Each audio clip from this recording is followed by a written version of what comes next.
Kale stumbled into the throne room, his boots slipping slightly on the smooth, iridescent floor that hummed faintly beneath his weight.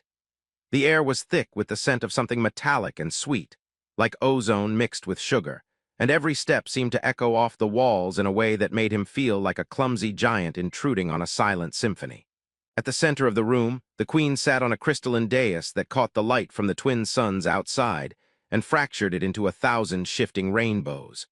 Her posture was impeccable, her long ears sweeping backward elegantly as though they had their own sense of decorum. She tilted her head, eyes glowing amber, examining him with an intensity that made Kale wish he had remembered to comb his hair. Not that combing would have helped. His hair was a stubborn mess, a result of an ill-fated struggle with the energy cuffs that still tingled faintly on his wrists. "You've come far, human," the queen said, her voice calm but layered with weight, like every word had been polished against centuries of tradition. Kale opened his mouth to respond, but the words that emerged were not the panicked gibberish he expected. Instead, he blurted, "Do you understand me?" And to his own astonishment, the words came out in the long-forgotten language of the Zerithians, the very tongue that was supposed to have died in the wake of the Galactic War. The queen's eyes widened, and the translator behind her let out a sound somewhere between a cough and a squeak of disbelief. What?" he stammered. "How do you speak the forgotten language?" Kale's stomach dropped, he didn't know. He hadn't studied it, hadn't even heard it spoken outside of some dusty holobooks in a research lab he'd wandered into years ago. His only instinct was to shrug, which made his cuffs buzz in protest. I guess I have a talent for languages," he offered weakly, trying to make light of it. The translator's jaw nearly hit the floor again. The queen, meanwhile, was staring at him as if he had just admitted he could levitate stars with his eyebrows. "You know this tongue?" she said slowly, almost tasting the words. "The language that should have been lost, the language that carries our history in every inflection, every syllable." Kale swallowed hard. I think I accidentally swallowed a dictionary at some point," he muttered, which earned a raised eyebrow from the translator and an almost imperceptible twitch of amusement from the queen. The tension in the room, while still present, began to crack at the edges. Kale's attempt at humor, clumsy as it was, gave the air a strange levity. It was the kind of laughter that comes when someone realizes that, yes, everything is about to go terribly wrong, but maybe it won't be fatal immediately. The translator coughed again and tried to compose himself. "Well, at least you didn't start reciting the ancient war chants. That tends to upset everyone," he muttered, shaking his head. Kale gave a nervous laugh, imagining himself inadvertently summoning an army of spectral soldiers. The queen leaned forward slightly, her long ears twitching in a way that almost seemed impatient. "Who taught you this language?" she demanded. Kale blinked. No one. I mean, I learned some alien words in college, but this wasn't part of the curriculum." He raised his hands, palms open, hoping that gesture might translate better than his words. The queen's eyes narrowed. The translator muttered, "Genetic memory, perhaps?" Kale had never heard that phrase before and assumed it sounded like some sort of intergalactic spa treatment. "Is it like a DNA download?" he asked, and the queen actually smiled, a tiny, knowing curve of her lips. The translator gave a soft groan. "It seems your presence here is more complicated than simple capture," the queen said. "You carry fragments of our past inside you, fragments that should have been lost to time." Kale shuffled his feet, trying to imagine what that might mean. Did it mean he had alien ancestors, secret powers, or that he was about to get drafted into some cosmic history project without pay? "Well," he said, forcing a grin, "I always wanted to make history, just didn't expect it to be interstellar and, terrifying." The queen's amber eyes flickered with something almost like amusement, though the translator made a sound that could only be described as exasperated disbelief. As they continued to talk, Kale realized that the accidental words he had spoken were the key to unraveling mysteries he hadn't even known existed. He found himself explaining, gesturing wildly, laughing at his own awkwardness, while the queen listened intently, sometimes interjecting with sharp observations or teasing remarks that caught him off guard. Despite the formal setting, the air between them was shifting from tension to curiosity, with humor serving as a fragile bridge. Somewhere in the middle of explaining how he had once mimicked a strange alien tune on a college keyboard, Kale felt a strange connection forming, not just to the queen, but to the long-forgotten history humming in his veins. The translator muttered something about humans being accidental archivists, and Kale laughed so hard he almost forgot he was supposed to be a prisoner. The queen raised an eyebrow but didn't scold him, and Kale thought that maybe, just maybe, the universe had a sense of humor. By the time the suns outside began to dip, painting the crystalline walls in streaks of violet and gold, Kale understood one undeniable truth. He was no longer simply a human in an alien empire. He was a bridge, a walking archive of the past, and perhaps the spark of a story that could unite civilizations, or at least make them stop calling for his immediate execution. And somehow, between laughter, confusion, and ancient words, he felt that this strange, long-eared queen might just be the most dangerous and fascinating person he had ever met. Kale woke to a soft, pulsating glow that seemed to flow through the palace walls like liquid starlight. His energy cuffs had been removed, though he wasn't sure whether to be relieved or suspicious. Anything in this place could be a trap, even the air he breathed. He rubbed his wrists and glanced around the chamber. The queen, Lysera, was seated on a bench that hummed faintly under her weight, legs crossed in a way that suggested both patience and calculation. Her long ears twitched as she observed him, and Kale had the fleeting thought that her ears moved with the precision of a finely tuned instrument, like they were picking up conversations from light years away. "Breakfast?" he asked, even though he had no idea if they ate in ways that resembled food. A tray slid silently across the floor and Kale jumped back. "Do I even want to know what that is?" he asked. The translator chuckled softly, muttering something about humans being adventurous but easily terrified by edible objects. Kale poked at the tray with a finger and discovered that the contents were some kind of gelatinous cubes that shimmered with internal lights. He bit into one cautiously, surprised to find it tasted faintly of honey, metal, and laughter. Lysera's gaze didn't waver. "It is nourishment, designed to stimulate neural pathways and preserve memory traces. You will need them." Kale choked on his cube. "Wait, you mean I'm eating brain candy?" The translator snorted and muttered something about humans having an uncanny ability to stumble into truth while being completely wrong about everything else. Kale waved the cube vaguely in the air. "Well, in that case, pass the syrup of interstellar destiny."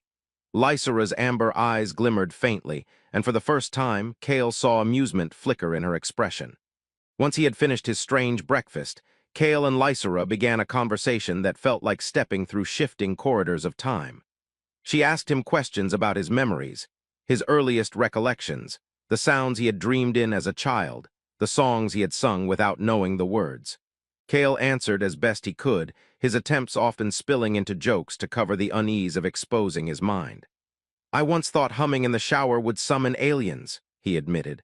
"Turns out, it only summoned a lot of soap in my eyes." Lysera tilted her head, her long ears flicking back and forth. "And yet the vibrations may have activated the dormant sequences. Fascinating." The translator intervened. "Your presence here is statistically improbable," he said, fumbling with a hollow display. "We have genetic markers that align almost perfectly with those of a Zerithian who wasn't supposed to have descendants on this planet." Kale blinked. "Wait, are you saying my grandma was secretly an alien?" The translator made a sound that might have been a sigh. "Not exactly, more like she hosted the echo of one centuries ago. Think of it as a memory in the genome that chose the most inconvenient host." Kale laughed nervously. "Of course, because nothing in my life has ever been simple." Lysera leaned forward, elbows on her knees, amber eyes focused on him as though weighing the truth of every word he had ever spoken. "This echo is not merely a curiosity. It is a key, a bridge. You may hold the knowledge that can prevent another war or at least explain why the archives of our lost civilization contain riddles no one can solve." Kale swallowed. "And if I fail?" he asked, though the words felt absurdly human against the backdrop of alien gravitas. "Then," she said, "we will have had a very entertaining conversation while the galaxy burned." Her humor was dry but pointed, and Kale snorted, nearly choking on a breath he didn't realize he was holding. The hours passed as Kale and Lysera continued their dialogue. Hollow screens flickered with projections of ancient battles, lost cities, and alien scripts that curved like liquid stars across space. Kale tried to match them with whatever memory traces surfaced, occasionally blurting out words in the forgotten language that caused the translator to sputter and scribble furiously. "You're basically a walking puzzle," the translator muttered, shaking his head. "A puzzle that talks too much and tells bad jokes." Kale grinned. "I prefer enigmatic conversationalist with a flair for chaos." Lysera's long ears twitched, and she murmured a phrase that Kale thought might be laughter, though he couldn't be sure. By the time the suns dipped behind the crystalline spires outside, casting prismatic shadows across the chamber, Kale felt a strange connection forming. It was a connection neither wholly human nor wholly alien. Every joke, every accidental revelation, every shared look seemed to weave threads between him and Lysera, threads he could feel vibrating through the air like the hum of the palace itself. He realized he was beginning to understand not just the language, but the weight of the history it carried, the wars, the betrayals, the hopes long buried. And somehow, humor had become their tool, a bridge across the incomprehensible gulf of centuries. The queen finally stood, her height and poise making Kale feel like he had been shrinking in real time.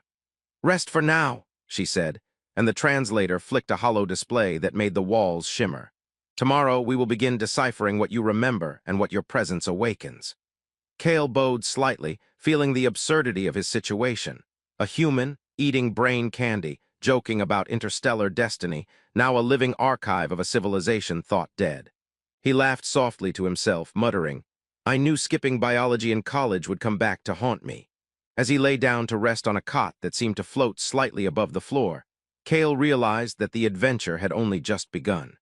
Somewhere in the folds of memory, humor, and alien intrigue, the galaxy's secrets were waiting for him, and he had the strange, humbling sense that he was exactly the wrong person to be entrusted with them. And yet somehow that felt perfectly, absurdly right.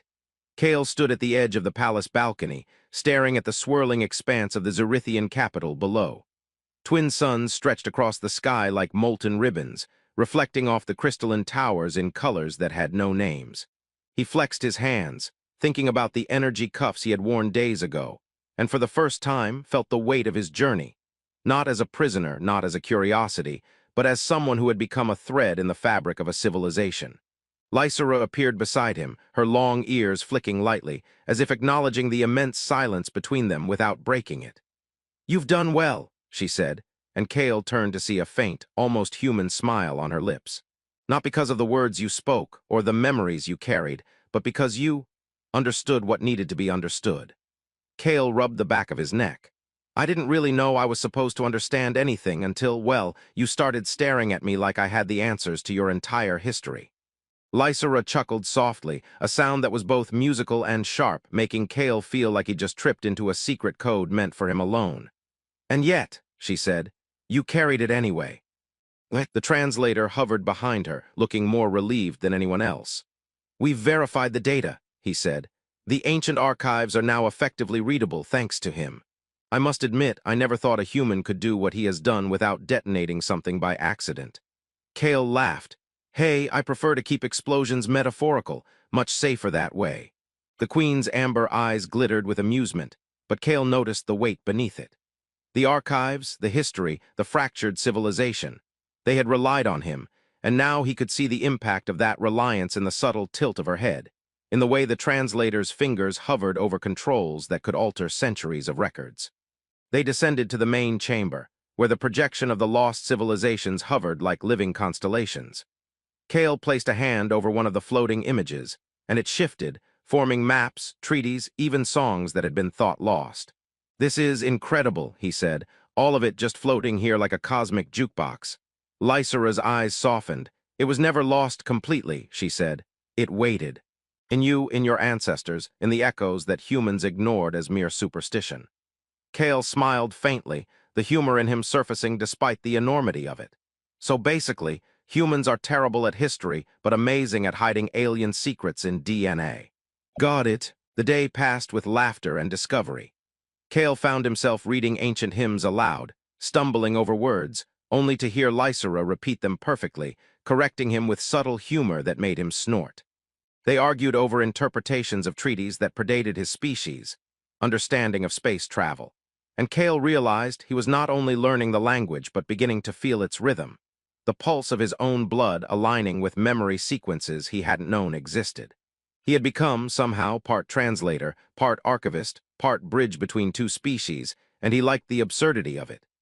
As the twin suns set for the final time that day, Lysera led him to a quiet chamber, one that hummed faintly with the energy of ancient knowledge.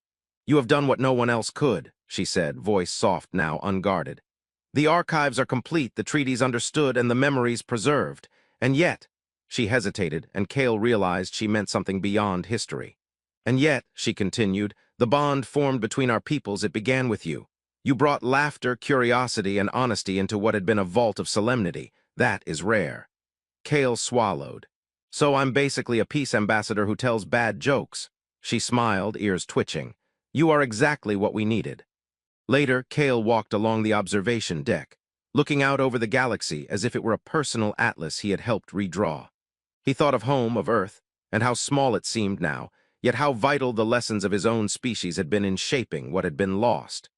Humor, curiosity, and simple humanity had carried him farther than any technology or training could have. He realized he was no longer the man who had been dragged into a throne room, bound and terrified.